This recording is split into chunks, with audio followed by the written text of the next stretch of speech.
Down trend में change हो सकता है। क्लियर है? तो डाउन ट्रेंड कैसे चेंज होगा? स्विंग लो को ब्रेक करेगी, उसको रिटेस्ट करेगा, तो ये जो अप ट्रेंड था वो अब डाउन ट्रेंड बन चुका है। इसे एम बोल सकते हैं और डब्ल्यू बोल सकते हैं। एम और डब्ल्यू बन के क्या होता है? ट्रेंड हमारा चेंज होता है। तो ये हमारा सपोर्ट रेजिस्टेंस था, पहला स्टेप। दूसरा क्या था? मार्केट की ट्रेंड को फाइंड करते हैं, जिसमें हम लोग आज रिवर्सल एंट्री पढ़े हैं, तो रिवर्सल ट्रेंड को फाइंड करेंगे। तो रिवर्सल ट्रेंड को कैसे फाइंड करेंगे? मार्केट किसी रेजिस्टेंस पे गई है, अगर स्लॉप 70 डिग्री से एबव बने, क्या हो? स्लॉप 70 डिग्री से एबव बनता है तो उसे हम लोग रिवर्सल ट्रेंड बोलते हैं। या किसी सपोर्ट पे आया है, स्लॉप 70 डिग्री से एबव बनी है, तो इसे हम लोग रिवर्सल ट्रेंड बोलेंगे। अगर स्लॉप नहीं है तो हम दूसरा जो तरीका है वो है एम या डब्ल्यू बना, जिसे हम लोग क्या बोलते हैं? ट्रेंड चेंज फॉर्मेशन बोलते हैं। अगर ट्रेंड चेंज फॉर्मेशन हुआ है तो हम लोग समझेंगे कि मार्केट रिवर्सल है। तीसरा क्या है? इसमें एक पॉइंट बाद में मैंने ऐड करवाया था कि नॉट ट्रेंड फॉर्मेशन। क्या था? Not trend formation. वो क्या होता है कि पूरे मॉर्निंग सेशन तक अगर कोई बाई सेल नहीं बना है, किसी सपोर्ट रेजिस्टेंस पे नहीं गया है, और इवनिंग सेशन में किसी रेजिस्टेंस या किसी सपोर्ट पे जाता है, तो वहाँ पे जो स्लॉप हम देखते हैं वो 40 डिग्री से एबव होना चाहिए, ना कि 70 डिग्री से एबव। कितना होना चाहिए? 40 से एबव रहता है तो आप किसी रेजिस्टेंस पे सेल कर सकते हैं, किसी सपोर्ट पे बाई कर सकते हैं। ये था हमारा ट्रेंड को चेक करने के, मार्केट की रिवर्सल ट्रेंड को फाइंड करने। ये दूसरा स्टेप हमारा। बीच में डिस्टर्ब नहीं, इसको बताने दीजिए, रिपीट करने दीजिए, हम क्वेश्चन आपका लेंगे, ठीक है? ये हमारा क्या था? दूसरा स्टेप था। पहला स्टेप कंप्लीट हुआ, सपोर्ट रेजिस्टेंस। दूसरा हमारा क्या हो गया?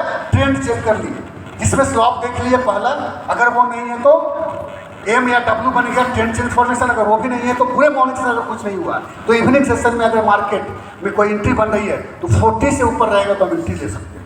ये तीसरा था।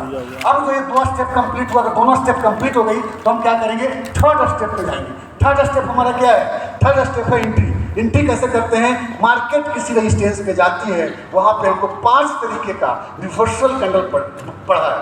पाँचों में से कोई भी कैंडल्स बनता है, उस कैंडल्स का लो ब्रेक होता है तो सेल करेंगे। लेकिन सेल करने से पहले आपको ये चेक करना है कि वो जो 3 तरीके का जो ट्रेंड था, जैसे में स्लॉप 70 डिग्री से एबव, अगर वो हुआ है कि नहीं, या एम पैटर्न बनी है कि नहीं, या पूरे मॉर्निंग सेशन तक कोई एंट्री नहीं बना, अभी इवनिंग सेशन में एंट्री बन रहा है क्या? अगर तीनों में से कोई कंडीशन हो रहा है, लो ब्रेक होगा, सेल करेंगे। ये प्राइस सेक्शन बोल रहा है कि सेल करो। कौन बोल रहा है? Price section. लेकिन प्राइस सेक्शन पे भी एंट्री नहीं करेंगे, साथ में चौथा स्टेप अब करेंगे। चौथा स्टेप क्या है? टेक्निकल एनालिसिस, जिसमें CRSI का यूज कर रहे हैं। ये आपको अपर बैंड के ऊपर जाता है तो टॉप है, लोअर बैंड के नीचे है तो बॉटम। ऊपर से नीचे की ओर क्रॉस करेगा सेल करेंगे, नीचे से ऊपर क्रॉस करेगा तो बाय करेंगे। तो चौथा स्टेप क्या देखेंगे? अगर हमारा पे सेल बना है और टेक्निकल में भी सेल बन रही है तो हम सेल का एंट्री कर सकते हैं। अब 100% मार्केट नीचे जाएगा। अब 100% मार्केट नीचे जाएगी। इसमें क्या है कि 5 बजे तक ही देखना है कि अपर बैंड और लोअर बैंड है। अगर 5 बजे के बाद अपर बैंड या लोअर बैंड के बीच में है तो हम CRSI का यूज नहीं करेंगे।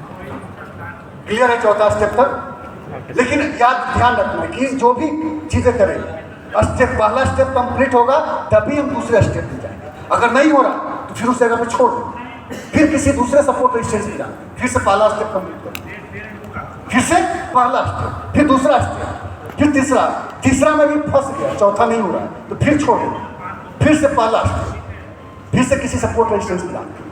तो स्टेप बाय स्टेप सारी चीज़ों को करना है। 4 स्टेप में करना है एंट्री, हमें 4 स्टेप में करनी है। पहला स्टेप क्या है? सपोर्ट रेजिस्टेंस को देखना है। दूसरा स्टेप क्या है? मार्केट की ट्रेंड को पहचाननी है। तीसरी हमारा एंट्री है और चौथा हमारा टेक्निकल एनालिसिस।